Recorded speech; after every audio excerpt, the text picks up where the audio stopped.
दोस्तों, MS study zone academy में आपका एक बार फिर से स्वागत है।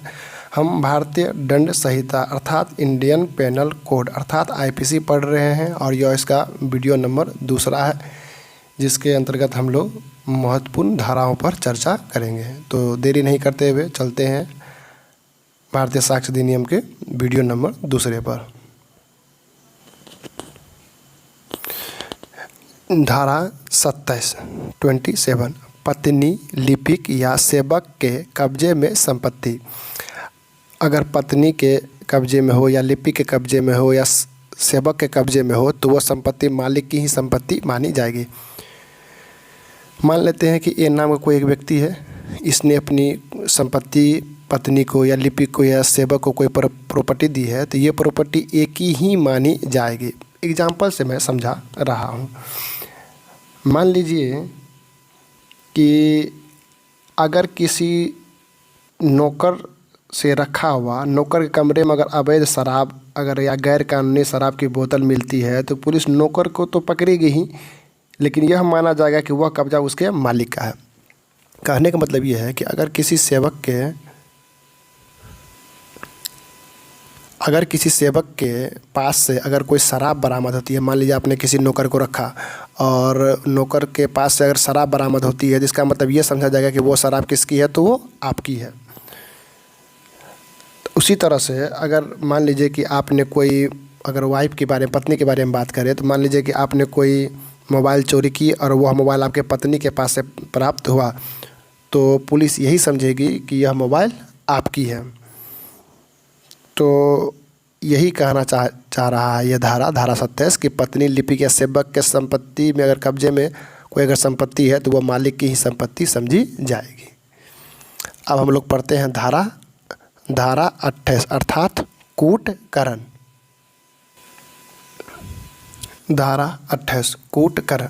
तो कूटकरण पहले क्या होता है इसको हम लोग समझते हैं। इसके निम्नलिखित अवयव है, मतलब निम्नलिखित तत्व है।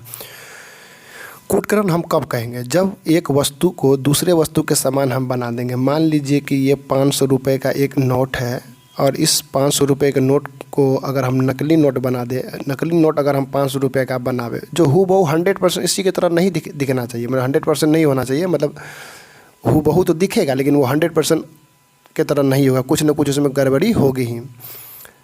तो मान लीजिए कोई 500 का नोट बना लिया तो एक वस्तु को दूसरे वस्तु के समान बनना चाहिए, ठीक है, जिससे धोखा हो सके। मान लीजिए कि ए नाम के एक व्यक्ति ने 500 रुपये का एक नकली नोट बनाया और उसका इरादा क्या था? किसी को धोखा देना। किसी को क्या होना? धोखा देना, या ऐसा कार्य जिसमें धोखा करने का आशय हो।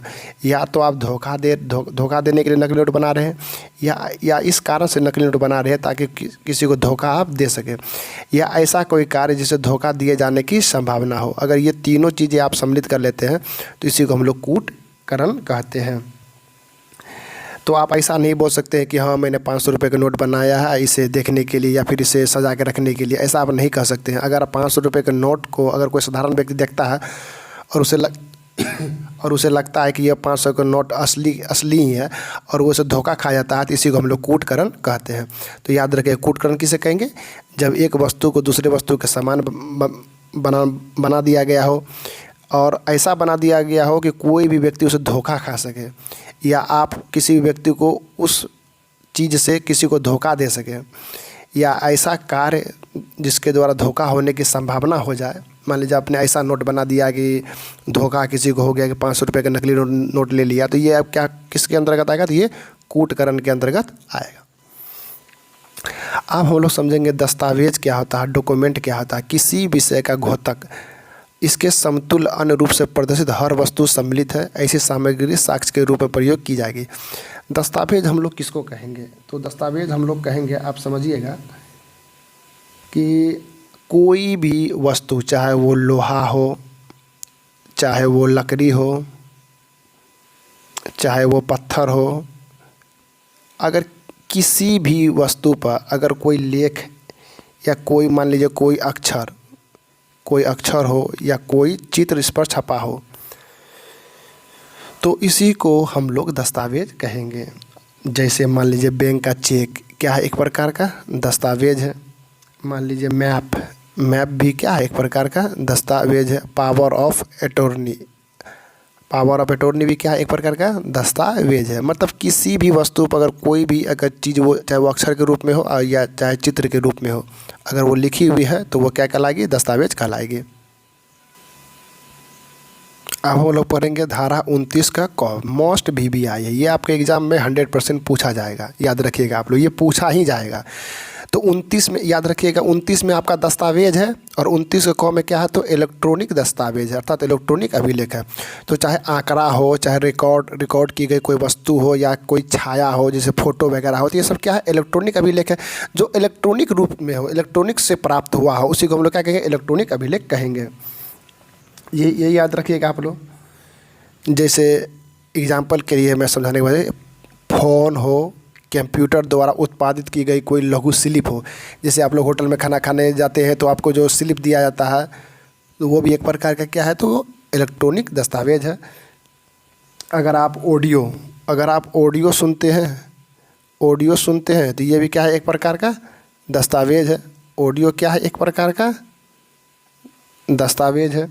फिर मान लीजिए ऑनलाइन पेमेंट आप करते हैं, वो भी क्या है, एक प्रकार का दस्तावेज है। आप ईमेल करते हैं, वो भी क्या है, एक प्रकार का दस्तावेज। या टेक्स्ट मैसेज करते हैं, ये भी दस्तावेज। या व्हाट्सएप पे कोई भी मैसेज करते हैं, वो सब क्या है, एक प्रकार का इलेक्ट्रॉनिक दस्तावेज है। तो समझ में आ गया दस्तावेज क्या होगी। तो दस्तावेज बालू, रेत, पत्थर या किसी भी चीज़ में अगर अक्षर या चित्र है तो वो दस्तावेज होगी, लेकिन वो अगर इलेक्ट्रॉनिक रूप में अगर वो होगी तो वो क्या होगी, इलेक्ट्रॉनिक दस्तावेज होगी। तो याद रखिएगा 29 में आपका दस्तावेज है और 29 के में आपका इलेक्ट्रॉनिक दस्तावेज है, याद रखिएगा। यही मोस्ट VBI है। अब हम लोग देखेंगे मूल्य, धारा 30, मूल्यवान प्रतिभूति, अर्थात जिससे कोई अधिकार सृजित हो, मतलब आपका अधिकार उस पर हो। जैसे मान लीजिए आपने किसी ज़मीन का रजिस्ट्री करा लिया, किसी ज़मीन का आपने अगर रजिस्ट्री करा लिया, तो रजिस्ट्री का जो कागज़ है वही आपका क्या है, मूल्यवान प्रतिभूति है, क्योंकि आपका इससे अधिकार सिद्ध हो रहा है कि यह ज़मीन आपकी है। कोई डिक्री हो, अवधारणा के आधार पर पारित की जा सके। मूल्यवान प्रतिभूति की श्रेणी में नहीं आती है। तलाक, विक्रय, विलेख, किराया पत्र, बीमा पॉलिसी आदि इसके अंतर्गत आते हैं। अगर आप तलाक किसी से ले लेते हैं तो वो जो तलाक का जो कागज़ होगा वो क्या होगा, एक पर आपका मूल्यवान प्रतिभूति होगा। तो इसमें जो सबसे इम्पोर्टेंट चीज़ ये है कि आपको बस ये याद रखना है कि मूल्यवान प्रतिभूति कितनी में है, तो 30 में है। यही इंपॉर्टेंट है, यही पूछा जाता है कि धारा 30 में किसकी चर्चा है, तो मूल्यवान प्रतिभूति की। धारा 29 के कॉम में क्या है, तो इलेक्ट्रॉनिक दस्तावेज है। अब हम लोग समझेंगे धारा 34 जो मोस्ट VBI, ये आपके प्रश्न में तो आएगा ही आएगा एग्जाम में, 100% ये आपके एग्जाम में पूछे ही जाएंगे। और इसे समझना इसलिए ज़रूरी है क्योंकि जब आप फाइनली एग्ज़ाम देंगे तो वहाँ पर भी इस धारा से संबंधित बहुत सारे बात आपसे पूछे जाएंगे। तो हम लोग इसको काफ़ी अच्छे तरीके से समझने का प्रयास करते हैं। अब हम लोग देखेंगे IPC की धारा 34 में याद रखिएगा सामान्य आशय के बारे में बताया गया। सामान्य आशय के अग्रसर करने में कई व्यक्तियों के द्वारा किए गए आवश्यक तत्व। तो सबसे पहले आपसे ये पूछा जाता है कि IPC की धारा 34 में क्या है, तो याद रखिएगा संयुक्त आपराधिक दायित्व का सिद्धांत, मतलब मिलजुल कर किसी आपराधिक कार्य को संपन्न करना, यही आपका क्या हो जाता है, तो संयुक्त आपराधिक दायित्व का सिद्धांत हो जाता है। ये ही पूछेगा आपसे, ये याद रखिएगा ये चीज़ कि संयुक्त आपराधिक दायित्व का सिद्धांत का वर्णन कितना में है, धारा 34 में। अगला याद रखिएगा कि इसमें अपराधियों की जो संख्या होती है वो कम से कम 2 होगी, क्योंकि सामान्य आशय है और संयुक्त आपराधिक दायित्व है, तो 2 व्यक्ति होंगे तब तो संयुक्त होंगे। तो याद रखिएगा धारा 34 में अपराधियों की संख्या कम से कम कितना, 2, अधिक से अधिक जितना होगा उतना हो सकता है। तो इसे हम लोग एक एग्जाम्पल से समझते हैं, फिर इन सारे तथ्यों को हम लोग बेहतरीन ढंग से समझेंगे। मान लीजिए कि कोई आपराधिक कार्य करना है तो 1 से अधिक पहले व्यक्ति होना चाहिए और इरादा सबका सेम होना चाहिए, तभी यह सामान्य आशय अर्थात धारा 34 उस पर लागू होगा। मान लेते हैं कि A नाम के व्यक्ति को X, Y और Z तीनों पीटने के लिए आता है, जिसमें से Y और Z गाड़ी में ही बैठे रहते हैं और X A को बुरी तरीके से पीट कर गाड़ी में आकर बैठ जाता है और फिर Y और Z गाड़ी को चलाकर भाग जाते हैं। तो इसका मतलब ये हुआ कि A को X, Y, Z तीनों ने ही पीटा है। तो इसके अंतर्गत अगर आप आईपीसी की धारा लगाइएगा आप, तो आईपीसी की धारा क्या लगा दीजिएगा, 323 लगा दीजिएगा या 324 लगा दीजिएगा, मान लीजिए बहुत गंभीर चोट होगा तो।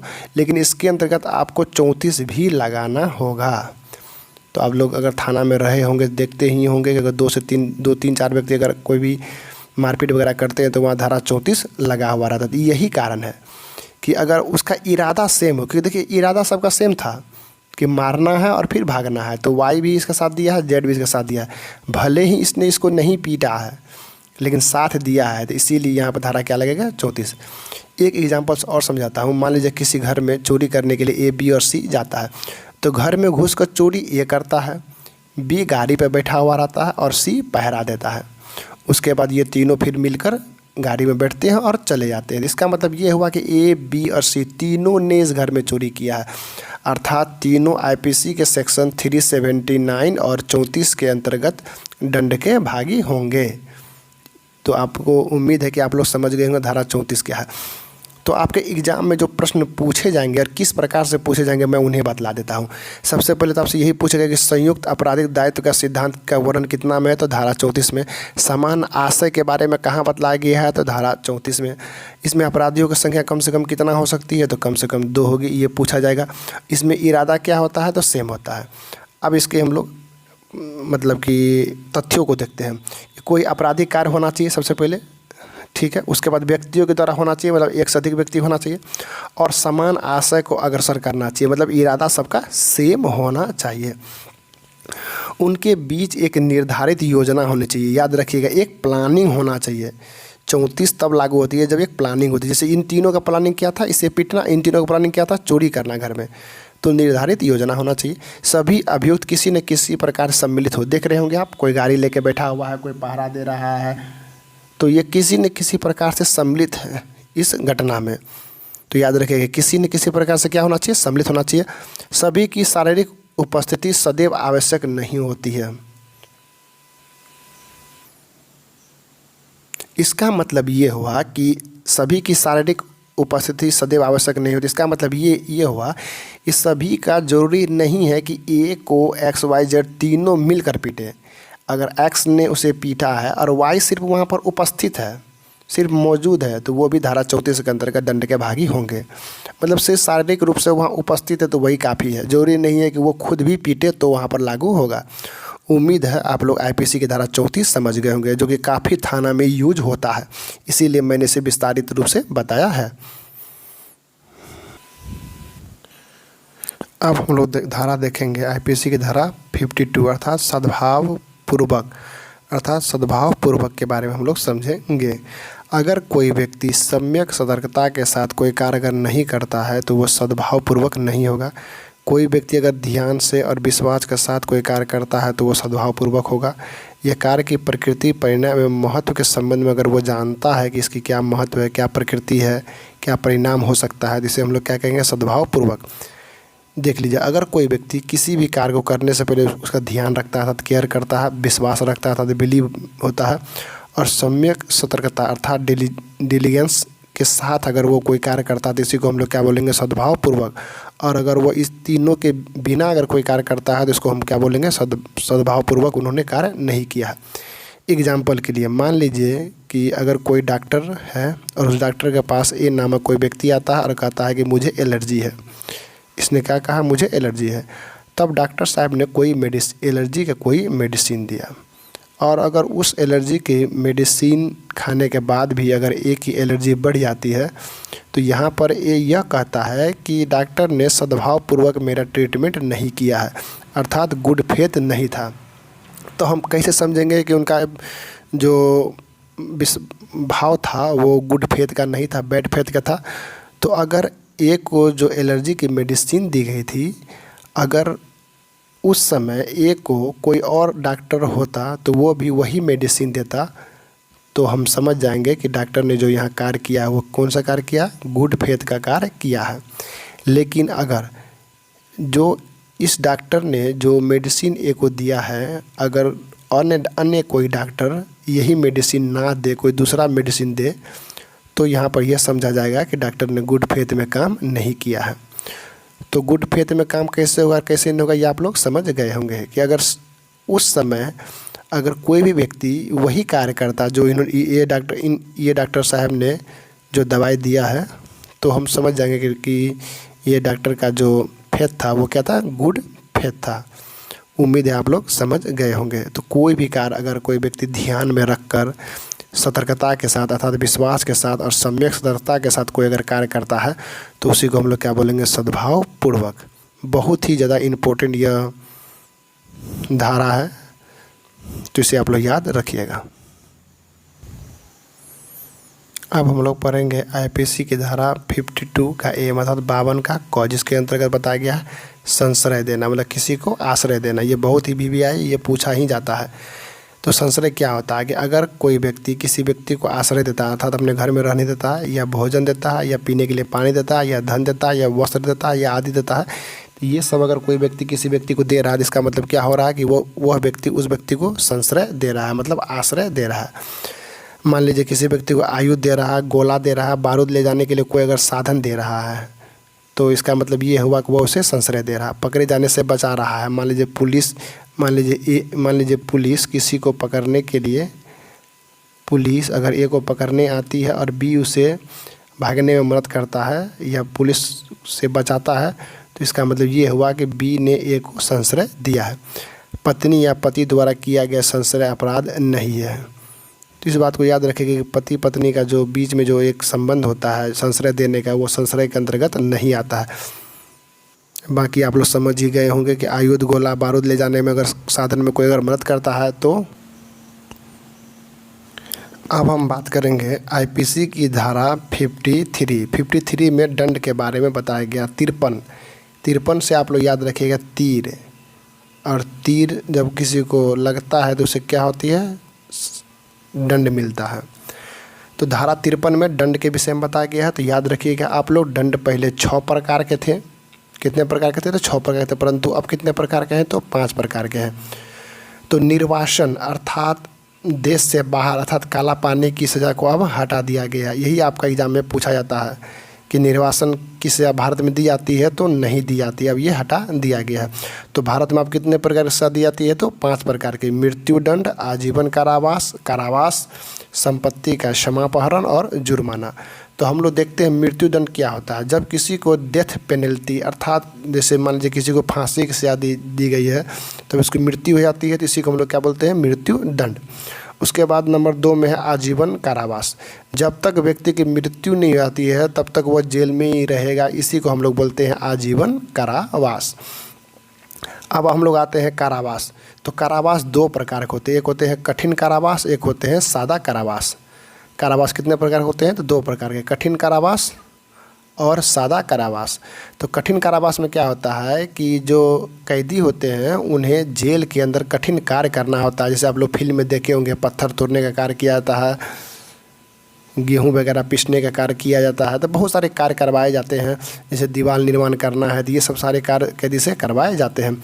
और सदा कारावास में सिर्फ आपको कारावास की सज़ा भुगतनी होती है। नंबर 4 है संपत्ति का क्षमापहरण, अर्थात अगर कोई व्यक्ति कोई अपराध करता है और वो नहीं पकड़ा जाता तो उसको क्या कहते हैं, उसकी प्रॉपर्टी को हम लोग क्या करते हैं, जब्त कर लेते हैं, इसी को बोलते हैं संपत्ति का क्षमापहरण। अगला है जुर्माना। तो जुर्माना सज़ा के तौर पर जब कोई फाइन लगा, कोई जज जब फाइन लगा देते हैं तो उसी को हम लोग क्या बोलते हैं, जुर्माना। जैसे आप लोग अभी जानते होंगे, कोई व्यक्ति अगर शराब पीता है, पहली बार शराब पीता है और वो पकड़ा जाता है, तो उसे 2000 रुपया या 2500 रुपये या 5000 रुपये का फाइन लगाया जाता है, फिर उसे छोड़ दिया जाता है। तो ये 5 प्रकार की सज़ा का प्रावधान है। और आप लोग एक बार पढ़े होंगे आईपीसी की धारा 57। तो 57 क्या कहती है कि आजीवन कारावास में जो सज़ा होती है वो 20 वर्ष की ही होगी। तो आप लोग यहाँ देखे होंगे, यहाँ आजीवन कारावास में कितनी सज़ा है, तो जब तक व्यक्ति की मृत्यु नहीं होती है तब तक वो जेल में ही रहेगा। लेकिन आईपीसी की धारा 57 कहती है कि आजीवन कारावास की सज़ा 20 वर्ष तक की होगी। तो इसे मैं समझाने का प्रयास करता हूँ कि मान लीजिए ए नाम का कोई एक व्यक्ति था, तो इन्होंने बलात्कार किया या फिर प्रयास किया। अगर इन्होंने बलात्कार किया तो इनकी जो आजीवन कारावास की जो सज़ा होगी वो जब तक उसकी मृत्यु नहीं हो जाती है तब तक वो जेल में ही रहेगा। लेकिन मान लीजिए ए नाम के व्यक्ति ने बलात्कार का सिर्फ प्रयास किया, तब जब इसकी सज़ा होगी आजीवन कारावास की, तो इसकी एक अलग तरीके से इसकी कैलकुलेशन की जाएगी। और जब कैलकुलेशन की जाएगी आजीवन कारावास की, तो उसकी सज़ा कितने वर्ष की हो जाएगी? 20 वर्ष की इसकी सज़ा हो जाएगी। अगर फिर से समझाने का मैं प्रयास करूं तो उसे समझिएगा आप लोग कि एक दूसरे एग्जाम्पल से मैं समझाने का प्रयास कर रहा हूं 57 को, कि मान के चलिए कि अगर किसी उम्र कैद का पहले मतलब ये समझ जाइए कि उम्र कैद का मतलब होता है कि अपराधी की जब तक मृत्यु न हो जाए तब तक उसे जेल में रखा जाता है। लेकिन हाँ, अगर उसका व्यवहार मान लीजिए बहुत बढ़िया रहा, उसका व्यवहार क्या रहा? बहुत अच्छा रहा, तो जो एप्रोप्रिएट गवर्नमेंट होती है, जो उस समय की जो सरकार होती है, वो क्या करती है? 20 साल के बाद रिहा कर सकती है। मगर ऐसा नहीं है कि वो 20 साल के बाद वो क्लेम कर देगा कि मतलब मुझे रिहा कर देना चाहिए, ऐसा नहीं है। तो ये एक कैलकुलेशन होता है जिसके आधार पर सरकार देखती है कि इसका व्यवहार अच्छा है तो इसे क्या कर सकती है? छोड़ सकती है। या उन्होंने सिर्फ बलात्कार का अगर प्रयास किया है तो जज साहब जो होते हैं वो आजीवन कारावास की सज़ा देते हैं, लेकिन 20 वर्ष के कैलकुलेशन के आधार पर ही उसे सज़ा दी जाती है। तो आप लोग सीधा सा या ये याद रखिएगा कि आईपीसी की धारा 57 में कहा गया है कि आजीवन कारावास की सज़ा होगी वो 20 वर्ष तक की होगी।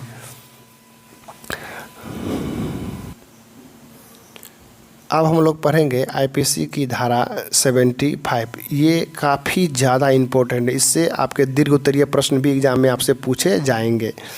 तो इनमें क्या क्या बात याद रखनी है उसे हम लोग देखते हैं। सबसे पहले याद रखेगा कि आईपीसी की धारा 75 में किसके बारे में बताया गया? तो ये याद रखिएगा, वर्धित दंड के बारे में बताया गया है।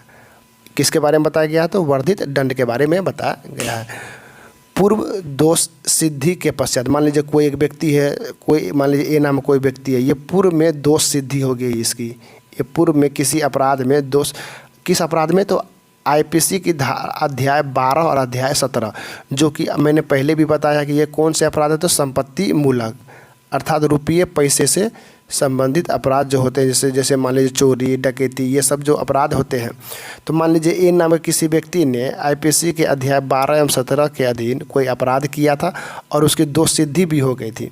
उसके बाद अगर वो व्यक्ति वही अपराध को वो दोहराता है, मान लीजिए पहले चोरी किया था बाद में डकैती कर लिया, या पहले डकैती किया था बाद में चोरी कर लिया, या पहले चोरी किया था फिर चोरी कर लिया, तो मतलब कि अगर वही अपराध को दोहराता है जो अध्याय 12 और अध्याय 17 में वर्णित है, तो उसके लिए वर्धित दंड का प्रावधान किया गया। अर्थात मान लीजिए 3 वर्ष से अधिक के दंड से दंडित व्यक्ति अगर फिर से कोई अपराध करता है तो उसे आजीवन कारावास या 10 वर्ष तक के कारावास दंडित किया जाएगा।